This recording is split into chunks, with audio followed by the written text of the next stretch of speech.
second summer quickly approaches. I'll let you know just how hot those temps will be next week. Coming up. Right now on News Channel 6 at 11, a resource fair in Turpin Hill to educate the community about a possible health hazard in their homes. How local leaders hope to make life better for those neighbors coming up. Plus, for the first time in 13 years, a man has been scheduled for execution in South Carolina. More on that story straight ahead.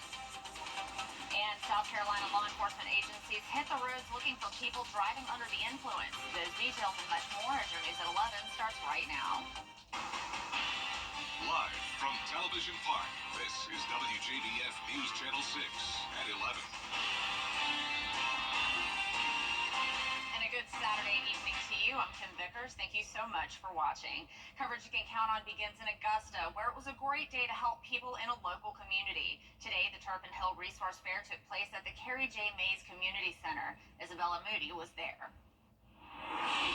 The Turpin Hill Resource Fair's main goal is to help connect the people in the community to different resources, as well as educating the community about the possibilities of having lead-based paint in their homes. The Greater Initiative for Community Housing Greater Augusta was one of the sponsors for the event. They were there to listen to the people in the community about what they would like to see for the future of the area and to help bring resources they need. This is our first community resource fair.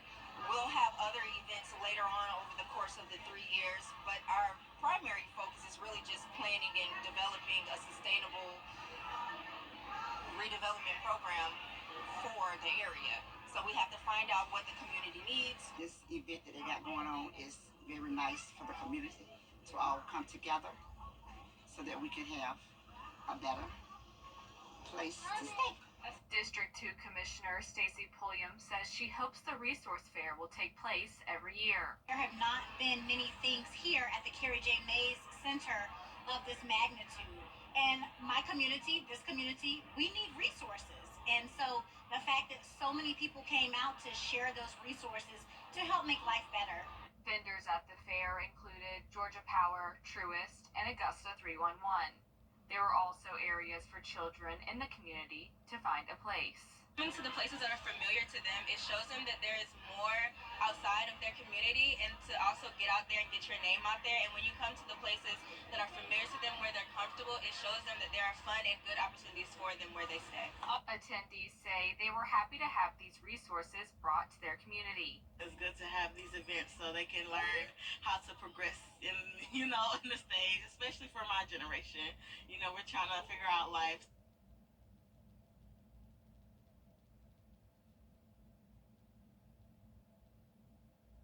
The annual Clear the Shelter event with Friends of the Animal Shelter at the Aiken County Shelter was held this afternoon. All adoption fees were waived if you found your forever friend. In previous years, the shelter was able to... Yeah. All right, Miller, thank you. Tomorrow is Women's Equality Day, and the League of Women Voters of the CSRA celebrated a day early. News Channel 6's Isabella Moody was at the event. The League of Women Voters of the CSRA put on a suffrage fashion show called Votes in Petticoats to celebrate Women's Equality Day. History is very important so that we know that we don't make repeatable mistakes and we can learn from our mistakes in the past and grow. Anything that I can do because our vote is our voice. And if we no vote, no voice. The event had guest speakers and a fashion show featuring the Freedom Collection from the designer Melanie Caballero. It focused on how fashion and colors were symbols during the suffrage movement. As soon as you wake up, you're wearing something. It was so many meaning things, like the colors, the purple, the yellow.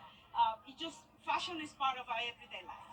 Speakers talked about the importance of women going out to vote and the history of the 19th Amendment. To win the right to vote was over 160 years in the process. And we're in an election year right now. And so it is so important for people to get out and exercise that right to vote.